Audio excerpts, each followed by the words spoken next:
નમસ્કાર, હું પ્રવીણ. ક્યાંક જળબંબાકાર છે તો ક્યાંક હજુ પણ વરસાદની રાહ જોવાઈ રહી છે, કેમ કે વાવણી પણ થઈ નથી. થઈ છે તો અધકચરી થઈ છે અને ક્યાંક 4 ઇંચ વરસાદમાં રોડ ભીના થાય અને સ્થિતિ વિકટ બની જાય. તો હજુ પણ ગુજરાતના અનેક જિલ્લાઓમાં વરસાદી માહોલ છવાયેલો છે. દક્ષિણ ગુજરાતમાં અનેક વિસ્તારમાં બારે બે ખાંગા જેવી સ્થિતિ છે. અમદાવાદમાં પણ ધોધમાર વરસાદ વરસ્યો, પરંતુ અમુક વિસ્તારમાં હવામાન વિભાગે આજે 8 જિલ્લામાં રેડ એલર્ટ જાહેર કર્યું છે, જ્યારે 21 જિલ્લામાં ઓરેન્જ એલર્ટ અને 4 જિલ્લામાં યલો એલર્ટની આગાહી કરી છે. Trough cyclonic circulation western disturbance સક્રિય થતા રાજ્યમાં વરસાદી સિસ્ટમ સક્રિય થઈ. માછીમારોને આગામી 2 દિવસ સુધી દરિયો ન ખેડવાની સૂચના આપવામાં આવી. આજે વહેલી સવારથી સાંજે 6 વાગ્યા સુધીમાં 16 તાલુકાથી વધુ તાલુકાઓમાં વરસાદ છે અને ખાસ તો દક્ષિણ ગુજરાતમાં મેઘરાજા વધારે મહેરબાન. ઉમરપાડા, નેત્રંગમાં ધોધમાર વરસાદ.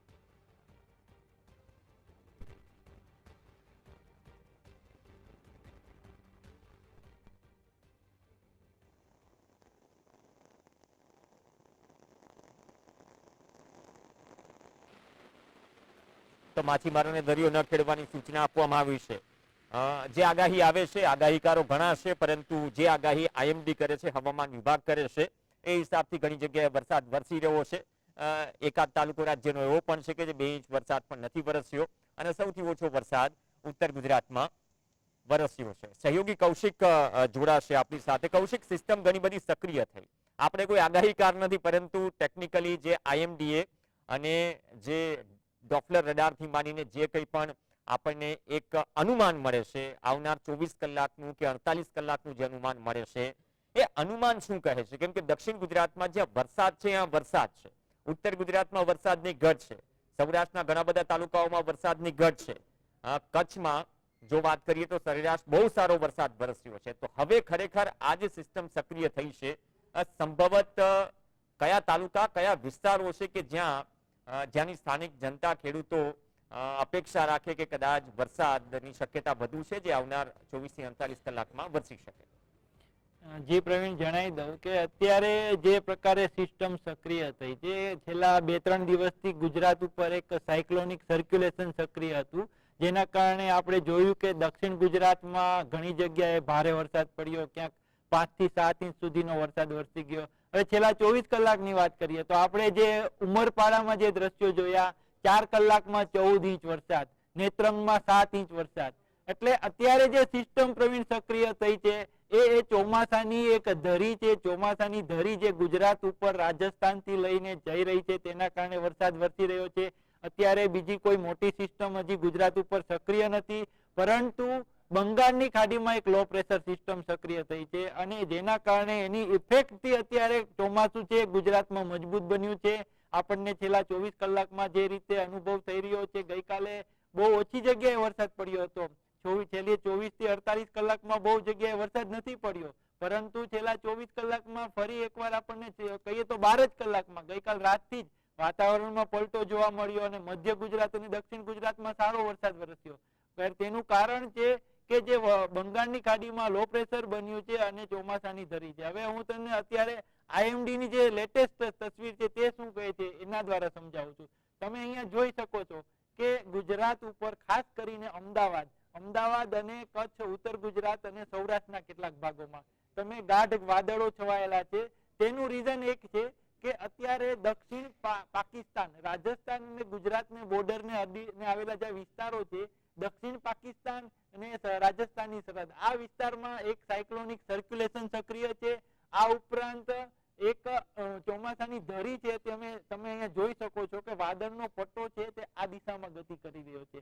ચોમાસાની ધરી જે રાજસ્થાનથી લઈ મધ્યપ્રદેશ, ઓડિશાથી લઈ બંગાળની ખાડી તરફ છે, એક હિસ્સો એનો પશ્ચિમમાં રાજસ્થાન તરફ છે, તો પૂર્વમાં તેનો બીજો હિસ્સો છે બંગાળની ખાડીમાં. અત્યારે જે હવામાન વિભાગે માહિતી આપી છે તે ઓડિશાના જે દરિયા કિનારો છે, અહીંયા એક લો પ્રેશર સિસ્ટમ સક્રિય થઈ છે પ્રવીણ, અને આ સિસ્ટમ છે આગામી 24 કલાકમાં એ ઉત્તર પશ્ચિમ દિશા પર ગતિ કરશે, એટલે કે ઓડિશાથી આગળ જે મધ્યપ્રદેશ અને મહારાષ્ટ્રના વિસ્તાર તરફ આગળ જશે અને આ સિસ્ટમ જેમ જેમ આગળ વધશે તેમ ગુજરાતમાં વરસાદનું જોર વધશે. અત્યારે હવામાન વિભાગે જે જણાવ્યું છે તે મુજબ આપણે અહીંયા ગુજરાતમાં આગામી 48 કલાક માટે રેડ એલર્ટ આપવામાં આવ્યું છે.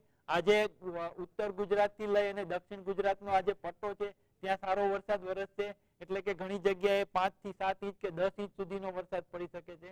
અત્યારની જે લેટેસ્ટ ગાજવીજ સાથે જે વરસાદ થઈ રહ્યો છે ગુજરાતમાં તેનું અનુમાન જો આ તમે જોઈ શકો છો કે આ જે રેડ, ગ્રીન અને જાંબલી કલરની આપને જે એ ગાજવીજ સાથે હવામાન વિભાગ દર્શાવે છે કે છેલ્લા અડધા કલાકમાં કઈ જગ્યાએ વરસાદ અને ગાજવીજ થઈ રહ્યો છે. આખા ઇન્ડિયાનું દ્રશ્ય છે, પણ ગુજરાતની વાત કરીએ તો ઉત્તર ગુજરાત અને મધ્ય ગુજરાતના પટ્ટામાં, આ ઉપરાંત કચ્છ અને સૌરાષ્ટ્રનો જે પટ્ટો છે, સુરેન્દ્રનગર જિલ્લો છે કે પછી કચ્છ છે અને અહીંયા આપણે રાજકોટ જિલ્લો, આટલા ભાગોમાં ગાજવીજ સાથે વરસાદ પડી રહ્યો છે. આ જે ચમકારા છે, વીજળીના ચમકારા દેખાડે છે, લાઇટિંગ દેખાડે છે કે છેલ્લા અડધા કલાકમાં ગુજરાતમાં આટલી જગ્યાએ વીજળીના ચમકારા થઈ રહ્યા છે. હવે પ્રવીણ, હું તમને જે વિન્ડી સેટેલાઇટ ઇમેજ છે એના દ્વારા ક્લાઉડની આખી સ્થિતિ સમજાવું છું. અત્યારે તમે જોઈ શકો છો કે રાજકોટ જિલ્લો છે તેની આસપાસ, આ ઉપરાંત સુરેન્દ્રનગર જિલ્લો, અમદાવાદ જિલ્લો, આ બધામાં ગાઢ વાદળો છવાયેલા છે. આ ઉપરાંત વડોદરામાં પણ અનુમાન છે કે મધ્ય ગુજરાતમાં, આ ઉપરાંત દાહોદ છે અને જે રાજસ્થાનની બોર્ડરને અડીને આવેલા વિસ્તારો છે મધ્યપ્રદેશ, ત્યાં સારો વરસાદ વરસી રહ્યો છે. હવે જે વિન્ડી આખી સેટેલાઇટ માધ્યમ છે તેના દ્વારા જણાવે કે આગામી 24 કલાકમાં કઈ કઈ રીતે વાદળોની ગતિ રહેશે. તમે જોઈ શકો છો કે 24 કલાકમાં એટલે કે રાતમાં થોડા વાદળો હોવા પછી ગઈકાલ સવારથી ફરી એકવાર સિસ્ટમ સક્રિય થશે. અમદાવાદ છે, તેની આસપાસ વડોદરા છે, આ ઉપરાંત સૌરાષ્ટ્રના રાજકોટ જિલ્લો છે, મહેસાણા છે, દક્ષિણ ગુજરાતમાં વલસાડ છે અને રાજકોટ, એટલે કે તમને હજી 48 કલાકમાં સારા વરસાદ ઉજળા સંજોગો છે. આ ઉપરાંત સૌરાષ્ટ્રના દરિયાકાંઠા છે, એટલે કે 15 અને 16 ને 17 આ 3 દિવસ એવા છે કે જ્યાં આપણને સારી માત્રામાં વરસાદનો લાભ મળી શકે છે. જી પ્રવીણ. ઓકે, ધન્યવાદ કૌશિક. કેમ કે આવનાર 3 દિવસની તમે વાત કરી કે અત્યારની પરિસ્થિતિ આઈએમડી હિસાબથી અને વિન્ડી હિસાબથી શક્યતાઓ છે તો વરસાદની ઘટ જે છે એ કદાચ આવનાર સમયમાં ત્યાં પણ પૂરી થાય. પરંતુ ઓવરઓલ એક નજર પણ કરી લઈએ, કેમ કે આગાહીઓ ચોતરફથી થઈ રહી છે. જે સરકારી આંકડાઓ છે એ હિસાબથી કચ્છમાં અત્યાર સુધીનો સરેરાશ સિઝનનો 34.9% વરસાદ છે. તમે અપેક્ષા પણ ન કરી શકો. પોરબંદરમાં સિઝનનો 39.91% વરસાદ છે. એટલે કોસ્ટલ બેલ્ટથી માંડીને કચ્છનો જે બેલ્ટ છે ત્યાં સારો વરસાદ વરસ્યો છે. અને દક્ષિણ ગુજરાતની વાત કરીએ, સિઝનનો 35%થી વરસાદ અત્યાર સુધીમાં વરસી ચૂક્યો છે. 66 તાલુકા એવા છે 2 થી 5 ઇંચ સુધી વરસાદ છે, જ્યાં એમ કહેવાય કે ઠીકઠાક વરસાદ થયો છે. પણ 93 તાલુકા છે કે જ્યાં 5 થી 10 ઇંચ સુધી વરસાદ અત્યાર સુધીમાં વરસી ચૂક્યો છે. 61 તાલુકા છે રાજ્યના, 10 થી 20 ઇંચ સુધી વરસાદ વરસી ચૂક્યો છે. અને 61 થી 50% ઓછા એટલે કે 30 તાલુકા એવા છે કે જ્યાં 20 થી 30 ઇંચ સુધી વરસાદ વરસી ચૂક્યો છે. અને ઓવરઓલ 251 તાલુકા જે સરકાર જાહેર કરે છે તેમાંથી એક તાલુકો એવો છે કે જ્યાં 2 ઇંચ પણ વરસાદ નથી વરસ્યો. એ જુનાગઢ ગીર સોમનાથનો પટ્ટો હોય, તેમાં વિસાવદર હોય, વંથલી હોય, ખંભાળિયામાં અત્યાર સુધીનો સિઝનનો સરેરાશ 80% વરસાદ વરસી ગયો. ઉત્તર ગુજરાતમાં સૌથી ઓછો વરસાદ વરસ્યો છે. સૌરાષ્ટ્ર ઝોનમાં 37.66% ઓવરઓલ ઝોનની વાત કરીએ વરસાદ વરસ્યો છે, પણ ઘણા તાલુકાઓ બાકી છે. દેવભૂમિ દ્વારકા જિલ્લામાં આ વખતે મેઘરાજા મહેરબાન છે. 56.21% સરેરાશ વરસાદ આ સિઝનનો વરસી ગયો. અને ખંભાળિયામાં અત્યાર સુધીમાં 28 ઇંચથી વધુ વરસાદ વરસ્યો છે. તો જે કોસ્ટલ બેલ્ટ એરિયાની વાત થઈ રહી છે, જુનાગઢની વાત કરવામાં આવી, 55%થી વધુ વરસાદ આ જિલ્લાના આંકડા છે. સરેરાશ અત્યાર સુધી છેલ્લા 10 વર્ષનો વરસાદ અને આ સિઝનમાં વરસાદ. અને 32 ઇંચ વરસાદ વિસાવદરમાં, જ્યાં ગયા વખતે સેન્ચુરી મારી હતી. વંથલી તાલુકામાં 29 ઇંચ વરસાદ વરસ્યો છે. એટલે જ્યાં વરસાદ સારો થયો છે બાગાયતી બેલ્ટથી લઈને, ત્યાં હવે ઓવરઓલ ઝોન જોઈ લઈએ. ઉત્તર ગુજરાતમાં 18.88% સૌથી ઓછો વરસાદ, કચ્છમાં સૌથી વધુ છે, સૌરાષ્ટ્રમાં 37.66%, દક્ષિણ ગુજરાતમાં 35.39%. પણ ઉત્તર ગુજરાત છે જ્યાં ચિંતાજનક સ્થિતિ છે, અને પૂર્વ મધ્ય ગુજરાત છે ત્યાં પણ ચિંતાજનક સ્થિતિ છે, કેમ કે આ બંને ઝોનમાં સૌથી ઓછો વરસાદ વરસ્યો છે. ઉત્તર ગુજરાતમાં અરવલ્લીમાં સૌથી ઓછો વરસાદ વરસ્યો છે. તો જિલ્લાવાર પણ તબક્કાવાર પણ સ્થિતિ એ પ્રકારની છે કે આવનાર સમયમાં કદાચ અહીંયા પણ સ્થિતિ વધારે વિકટ થઈ શકશે, જ્યાં સુધી ખરીફની વાવણીની વાત છે અથવા તો વાવણી થયા બાદ વરસાદના બીજા રાઉન્ડની વાત છે. તો ઓવરઓલ ચિત્ર આગાહી સાથે અત્યાર સુધીમાં વરસાદનું. તો વધુ એક મેજર અપડેટ પર, અમદાવાદમાં વરસાદ પડતા જ પ્રી મોન્સૂન કામગીરી તણાઈ છે. હવે દર વખતે તણાઈ છે. આમાં નવું શું છે અમદાવાદ કોર્પોરેશન માટે અને અમદાવાદની જનતા માટે? કેમ કે અત્યાર સુધીમાં જો સરકારી જ આંકડા ગણીએ તો 211 mm વરસાદ અમદાવાદ શહેરમાં પડ્યો છે આજ દિન સુધીનો. 4 ઇંચ વરસાદ પડ્યો છે. 4 ઇંચ વરસાદમાં જરા તમે દ્રશ્યો જોઈ લો રસ્તા પરના. એ ચાહે સ્કૂલેથી આવતા બાળકો હોય, હાથમાં ચપ્પલ, હાથમાં સ્કૂલનું બેગ છે કે છત્રી છે. ઘણા બધા લારી ધારકો જે રોજનું કમાય છે, રોજનું ખાય છે, અને સાથે ધંધાદારીઓથી માંડીને સ્થાનિકોથી માંડીને રસ્તાની જો આ હાલત હોય, અને ચાણક્યપુરી વિસ્તાર છે અમદાવાદનો, આ વિસ્તારમાં આ જ રીતે પાણી ભરાયેલા છે. હવે ક્યારે ગટરના ઢાંકણા ખુલશે, ક્યારે પછી કેચપીટ સાફ થશે અને ક્યારે ફરીથી સ્થિતિ પૂર્વવત થશે, એક સવાલ છે. અને આ પ્રકારની સ્થિતિ સંભવત અમદાવાદના મોટાભાગના એરિયામાં રહેતી હોય છે કે જ્યાં 1.5-2 ઇંચ વરસાદમાં કે 2.5 ઇંચ વરસાદમાં, માત્ર 2 ઇંચ વરસાદમાં ભારે મેઘખાંગા. તો આ સ્થિતિ છે ચાણક્યપુરી વિસ્તાર અમદાવાદ. અને આ નિકોલના તમે દ્રશ્યો જોઈ લો, કેમ કે ત્યાં પણ એ પ્રકારની સ્થિતિ છે. નિકોલમાં પણ આજે બપોર બાદ જેમ કે ગટરના ઢાંકણા ખોલાયા છે, પાણીના નિકાલની વ્યવસ્થા થઈ રહી છે, પણ ડ્રેનેજ લાઇનથી માંડીને જે સ્લોપ આપવાની વાત છે અથવા તો જે પ્લાનિંગની વાત છે કે જ્યાં નીચાણવાળા વિસ્તારો છે, સોસાયટીઓ 1.5-2.5 ફૂટ આ વિસ્તારમાં નીચે જઈ ચૂકી છે. સેન્ડવિચની જેમ જે રોડ બનાવ્યા છે, ઘાટલોડિયા, ચાણક્યપુરી બાદ નિકોલ અને વસ્ત્રાલમાં પણ આ પ્રકારની સ્થિતિ.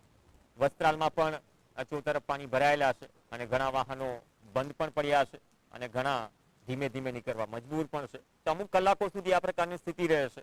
અને આ પ્રકારની સ્થિતિમાં હવે અમદાવાદમાં પાણી અને મચ્છરજન્ય રોગચાળો પણ વધી ગયો છે. સરદારનગરમાં પણ એ જ પ્રકારની સ્થિતિ છે.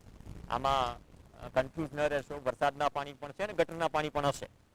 સ્થાનિકો બહુ સારી રીતે જાણે છે.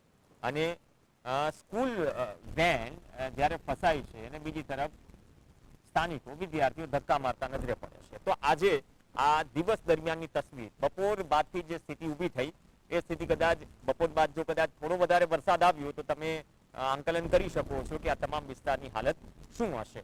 તો પ્રી મોન્સૂન કામગીરી આ છે. અને પ્રી મોન્સૂન કામગીરીની ક્યારે ચર્ચા કરી રહ્યા છે, બીજો કે ત્રીજો રાઉન્ડ વરસાદનો આવે છે અમદાવાદમાં, ત્યારે પણ આ જ પ્રી મોન્સૂન કામગીરી કાગળના હુડકાની જેમ વહી ગઈ છે. સહયોગી જતીન જોડાશે. જતીન, કયા વિસ્તારમાં છો? અને આજે તો આમ તો અમદાવાદમાં 211 mm વરસાદ ઓવરઓલ સિઝનનો સરેરાશ પડ્યો છે.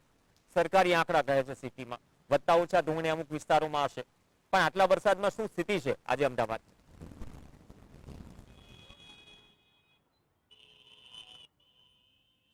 પ્રવીણ, અમદાવાદમાં વહેલી સવારથી વાદળછાયાભર્યું વાતાવરણ હતું. ત્યારબાદ બપોરે વરસાદ જે છે તે વરસ્યો હતો, પરંતુ વરસાદ વરસ્યો એ અમદાવાદીઓ માટે મુસીબત સાબિત થઈ. કારણ કે તમને સીધા જ દ્રશ્યો બતાવીશું કે માત્ર 1 થી 1.5 કલાકના વરસાદની અંદર જ અમદાવાદ મ્યુનિસિપલ કોર્પોરેશન તંત્રની જે પ્રી મોન્સૂન પ્લાનની બેદરકારી જે છે તે સામે આવી રહી છે. કરોડો રૂપિયાના ખર્ચે જે પ્રી મોન્સૂન પ્લાન જે છે તે તૈયાર કરવામાં આવતો હોય છે, તેને લઈ હાલ તંત્ર દ્વારા બેદરકારી સામે આવી. ડ્રેનેજ લાઈનો ક્લિયર ન કરવાને કારણે વરસાદનું પાણી જે છે તે અંદર જવાની જગ્યાએ, ગટર લાઈનમાં, ડ્રેનેજ લાઈનમાં જવાની જગ્યાએ તે જ પાણી બહાર આવી રહ્યું છે, જેના કારણે વાહન ચાલકોને તેમજ સ્થાનિક લોકોને ખૂબ જ મુશ્કેલીનો સામનો કરવો પડી રહ્યો છે. દ્રશ્યોમાં તમે જોઈ રહ્યા છો તે ઘાટલોડિયા વિધાનસભાના ચાણક્યપુરી રસ્તા ખાતેના દ્રશ્યો છે. બપોરે વરસાદ વરસ્યો હતો, તેનું પાણીનું યોગ્ય નિરાકરણ ન આવવાને કારણે તમામ લોકો મુશ્કેલીમાં મુકાયા છે. વાહન ચાલકો પણ ખૂબ જ મુશ્કેલીમાં મુકાયા છે. મહત્વની વાત છે કે અહીંયા આગળ શાક માર્કેટનું માર્કેટ પણ આવેલું છે, તેના કારણે પાણી ભરી જવાના કારણે ગટરો પણ ખુલ્લી જોવા મળી રહી છે. તમામ લોકો જે છે તે મુશ્કેલીમાં મુકાઈ રહ્યા છે. સૌથી મહત્વની વાત રહેશે કે વરસાદ માત્ર 1.5 કલાક જેટલો જ પડ્યો હતો. વરસાદ વરસવાના કારણે તમામ લોકોને ખૂબ જ મુશ્કેલીનો સામનો કરવો પડતો હતો. અને પાણી ફરીવાર દ્રશ્યો તમને બતાવી દઈશ કે ચાણક્યપુરી જે 4 રસ્તા માર્કેટ આવેલું છે તેના સીધા દ્રશ્યો જોઈ રહ્યા છો. જતીન, કોઈ સાથે વાત કરો કલાકોથી જે લારી લઈને ઊભા છે અથવા તો શાકભાજી ખરીદવા માટે આવે છે, સ્થાનિકો વધારે વ્યથા વર્ણવી શકશે. લોકોને ખૂબ જ મુશ્કેલી પડતી હોય છે. દ્રશ્યોમાં તમે જોઈ રહ્યા છો તમામ વાહન ચાલકોને પણ ખૂબ જ મુશ્કેલીનો સામનો જે છે તે કરવો પડી રહ્યો છે. એટલે કે ખાસ કરીને અમદાવાદ મ્યુનિસિપલ કોર્પોરેશન તંત્ર દ્વારા પ્રી મોન્સૂન પ્લાનની જે વાતો તૈયાર કરવામાં આવતી હોય છે, પ્રી મોન્સૂન પ્લાન જે બનાવવામાં આવતો હોય છે, તે માત્ર ને માત્ર કાગળ ઉપર જ જોવા મળી રહ્યો છે. ધન્યવાદ જતીન સમગ્ર અપડેટ બદલ. કદાચ સ્થાનિકો વધારે સારી રીતે વર્ણવી શક્યા હોત, કેમ કે આ જ પ્રકારના પાણીમાં શાકભાજી વેચવા પણ મજબૂર છે અને ખરીદવા પણ મજબૂર છે.